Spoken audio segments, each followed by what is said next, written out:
अच्छा, पता ऐसा भी चला है वो लड़की जिससे आपके साले का अफेयर था, वो लड़की का पहले से शादीशुदा है वो? लड़की भी शादीशुदा है। अच्छा समझे, लड़की के पास एक दो बच्चे भी हैं। अच्छा, आपका साला कहाँ रहा करता था? पहले गुड़गांव में रहता था, हरियाणा।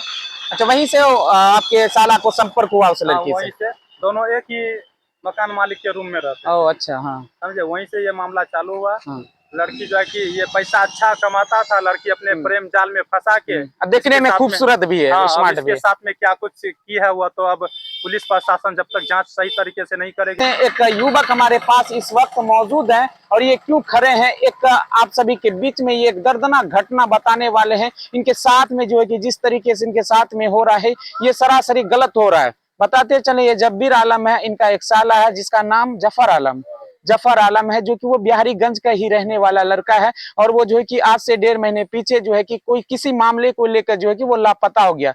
क्या कुछ घटना है, आगे पूरी तरह से हम जानकारी लेने का प्रयास करेंगे। जब्बीर आलम इनके ही सालात हैं, जफर आलम पूरी तरह से यही सच्चाई बताएंगे, क्या कुछ हुआ, घटना कैसे कैसे क्या हुआ है। जब ये जाते हैं पुलिस प्रशासन के पास, गुहार लगाते हैं, तो पुलिस प्रशासन भी इसकी बातों को देखी नहीं कर रहे हैं, अनदेखी कर देते हैं। ये कहीं न कहीं जो है कि कह रही है कि पूरी तरह से गरीबों के साथ में अत्याचार किया जा रहा है। क्या नाम है आपका?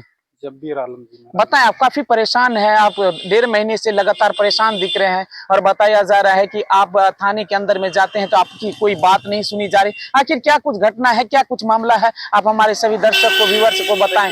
मेरा साला जो है कि वो 12 तारीख को पटना में था। 14 तारीख को मम्मी से बात करता है कि मम्मी हम अपने घर आ रहे हैं। उसके बाद उसका फ़ोन जो है कि स्विच ऑफ बताता है। वह जब घर नहीं पहुंचता तो उसका परिवार जो है कि पूरा परेशान हो जाता है। परेशान होने के कारण जब फ़ोन किया तो मोबाइल स्विच ऑफ बताने लगा। उसके बाद से कोई संपर्क नहीं हो पाया। हम लोगों को जानकारी मिला, हम लोग पहुँचे वहाँ पे। फिर बिहारीगंज थाना जाते हैं हम लोग। थाना गए तो वहाँ पे बोला कि पहले पूछे सर ऐसे ऐसे मामला है, इसमें क्या करना पड़ेगा। बोला आवेदन लिख के दीजिए।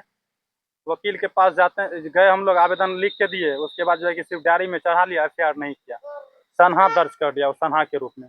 उसके बाद बोला कि आप लोग जो है ना, 2-3 दिन बुलाया, पहले आइए आइए, सुबह शाम करते रहा। उसके बाद बोला कि आप लोग पटना चले जाइए, जहाँ से बात हुआ है वहीं पे आपका केस होगा, रेलवे थाना में।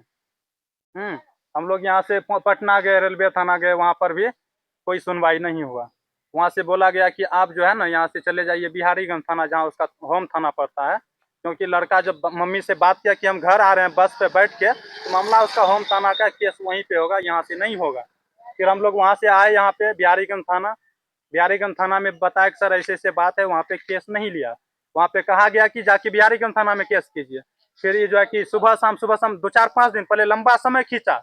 उसके बाद बोला कि ये मामला यहाँ का नहीं है। लड़का पहले कहाँ रहता था, हम लोग बताए हरियाणा में रहता था, गुड़गांव में। बोला मामला वहीं का, आप लोग वहाँ चले जाइए, वहाँ पे केस हो जाएगा। बहुत प्रयास किए सर, यहाँ से केस ले लीजिए। बोला नहीं, वहाँ चले जाइए, वहाँ पे ले लेगा। हम लोग यहाँ से 2 आदमी गए वहाँ पे। उसका जो है कि मेरा साला का जो बात, मेरा ससुर जो है वहीं पे रहता है। हम लोग वहाँ पहुँचते हैं। फिर जब थाना जाते हैं, थाना पे उसका कुछ फोटो वीडियो दिखाया, समझे। उसके बाद बोला गया कि ये मामला बिहार का है, क्योंकि यहाँ से गायब नहीं हुआ है जो हम यहाँ पे केस दर्ज करेंगे। मामला जो है कि बिहार का है, बिहार में जाके आप केस कीजिए, उसका जहाँ पे घर पड़ता है वहाँ पे जाके केस कीजिए। फिर हम वहाँ से थाना अध्यक्ष को फोन करते हैं, अमित रंजन को। बोले सर ऐसे ऐसे बात यहाँ पे हरियाणा में बता रहा है। बोला कि ऐसा है ना जब्बीर जी, आप एक बार एसपी साहब से मिल लीजिए, हरियाणा एसपी जो है जिला मुख्यालय जाके। हम लोग वो भी प्रयास किए। उसके बाद बोले तो बोला ठीक है आइए, यहाँ पे हम सुनवाई करेंगे, कार्रवाई करेंगे वो लोग के ऊपर। हम लोग सब सबूत दे रहे हैं, क्या मामला है। सीडीआर भी निकाला थाना प्रभारी। जब सीडीआर निकाला गया तो सीडीआर में जिससे जिससे बात हुआ है वो सब नंबर को टैग पे करे। हम लोग को जो सीडीआर का कोई सबूत नहीं दिया है, 2-4 ठो नंबर का सिर्फ फोटो खींच के दिया है। तो कोई लड़की का मामला आया सामने, सीडीआर में पता चला प्रेम प्रसंग का मामला वो सामने आया है जी। अब ये जिंदा है कि मार दिया है, ये तो अब पुलिस प्रशासन ही जांच करेगी ना। जहाँ पर भी जाते कहता है वो थाना जाइए, वो थाना जाइए।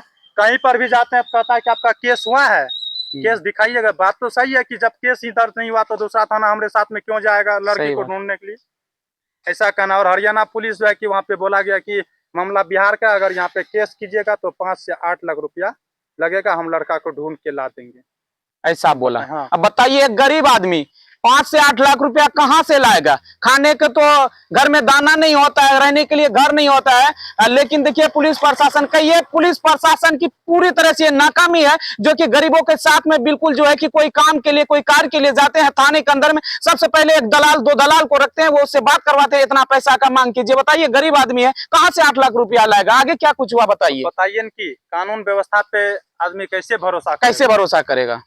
हम ही पूछते हैं कि जब वह वर्दी पहनता है तो पब्लिक का ही पैसा से, उसको जो पब्लिक लोग जो टैक्स करता है, कोई भी सामान खरीदता है तो उसका टैक्स देता है, वही पैसा से उसको सैलरी मिलता है, तब वो लोग इस प्रकार से काम करता है। मतलब टाल मटोल कभी पटना तो कभी हरियाणा दौड़ाने का काम किया। लास्ट में जब हम MP साहब के पास गए, जो माननीय सांसद जी हैं पप्पू यादव जी, उनके पास गए तो 12 बजे रात में जो है कि हम लोग पहुंचे MP साहब से मिलने के लिए। वहाँ पे मिले तो थाना प्रभारी को फोन किया, बोला इसका केस ले लीजिए। बोला ठीक है सर, भेजिए, हम केस उसका ले लेंगे।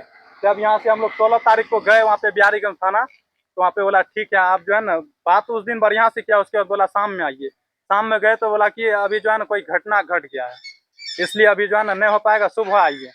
सुबह शाम करते करते 2 दिन वो खींच लिया। उसके बाद जब तीसरा दिन गए तो बोला कि यहाँ से नहीं होगा मामला। मतलब आपके मामले को जो है कि पूरी तरह से कहिए कि अनदेखी की जा रही है। हाँ। मतलब पुलिस प्रशासन जो है कि बिल्कुल देख रेख नहीं कर रहे हैं। जब तक उन्हें पैसा नहीं दीजिएगा तो वो आपका काम नहीं करेगा। पता चला जब इस थाने में भी आए, बिहारीगंज थाने में, उसमें भी कुछ पैसा का डिमांड किया गया। 50 हजार रुपए हम लोग बोले थे कि आप उसको ढूंढिए, उसके बाद जो है ना जो हम लोग से बन पाएगा ना हम लोग दे पाएंगे, लेकिन 25-50 हजार में वो जाने के लिए तैयार नहीं है। अच्छा, कोई आपके पास आपका साला का फोटो तो होगा? जी फोटो है, कुछ रिकॉर्डिंग है? रिकॉर्डिंग है सब, जो है ना जो लड़की का मामला है उसका आधार कार्ड भी हम लोग के पास है, उसका नंबर भी है, सब रिकॉर्डिंग आपको हम दे देंगे, आप चला दीजिएगा खबर में अच्छे से, समझे। लेकिन हम मधेपुरा SP से यही आग्रह करना चाहते हैं कि आप जो है कि इस मामला में जो है कि संज्ञान लीजिए, और इस मामला में संज्ञान ले, वह थाना प्रभारी को आदेश दे कि केस इसका लिया जाए। थाना प्रभारी तो कहते हैं कि हमको SP साहब से बात कराइए, हम केस ले लेंगे। जब थाना प्रभारी को बोले कि हम SP साहब से फोन करवाते हैं, बोला नहीं, मेरा जो है मेन हेड जो है कि DSP है। अच्छा, DSP से हम मिलेंगे तब ये कुछ होगा। मतलब कहिए कि पैसे खर्च कीजिए तब आपका काम होगा, ऐसा ही हो रहा है नहीं? पैसा का कोई काम नहीं। अच्छा, ये पहले बताइए, कुछ पहले आपको आपके साला के बारे में पता चला? हम सही है, बाद में नाम भी सही है, लेकिन उसका एड्रेस जो है कि फर्जी है। अच्छा, आप सबको अब क्या उम्मीद लग रही है कि आपका साला इतने ढूंढने के बाद, इतने कुछ करने के बाद जो कि अभी तक कुछ जानकारी नहीं मिले, क्या लग रहा है आपके साले के साथ में क्या वो लड़की कहीं जो है कि कुछ गलत व्यवहार तो नहीं कर रही है? आशंका तो हो रहा है कि उसका लगता है कि हत्या कर दिया है उसका, समझे। अच्छा, जब नामजद हम नाम दे रहे हैं, उसको नाम भी बता रहे हैं, जो जो उसके साथ में संलिप्त है उसके ऊपर कार्रवाई होना चाहिए। अब पुलिस ही ना उसको उठाए कि जाके कि क्या मामला है।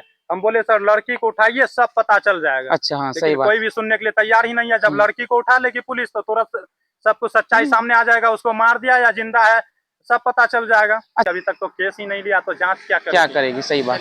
अब अंतिम बात क्या कहना चाहते हैं आप? काफी परेशान है, अब जो है कि आखिरी बात आपका जाता है कानून व्यवस्था पर। अगर कानून व्यवस्था आपके बातों को अनदेखी करेगी तो फिर हम किस पर विश्वास करेंगे? देखिए, हम लास्ट बार यही कहना चाहते हैं, जो मधेपुरा के SP साहब हैं उनसे हम आग्रह करना चाहते हैं कि इस मामला को संज्ञान में ले और जितना जल्द हो सके इसका पता करे। जो पुलिस डिपार्टमेंट के लोग हैं, जैसे थाना प्रभारी है या स्पेशल पुलिस टीम को बहाली करे। सब सबूत दे रहे हैं, CDR भी निकाला गया, सब नंबर है, लड़की से भी बात भी होती है। लड़की का नंबर पे अगर उससे पता करेगा तो कंफर्म जो है कि पता चल पाएगा। हम लोग को भी संतुष्टि मिल जाएगा कि हकीकत में वो जिंदा है या मार दिया। संतुष्टि हो जाएगी। क्योंकि अगर कोई आदमी मर जाता था उसका गार्जियन जन 2-4 दिन रोता है, फिर शांत हो जाता है, बार बार परेशान नहीं होता। पिछले 14 जुलाई का मामला है, आज जो कि 20 या 21 तारीख हो गया है। सोचिए कि 1 महीना से ऊपर हो गया, अभी तक कोई अता पता नहीं चला, कहीं पे केस भी दर्ज नहीं हुआ है। बताइए, कहीं कुछ जो है कि इनकी देख रेख नहीं की जा रही है। बाकी बात जो है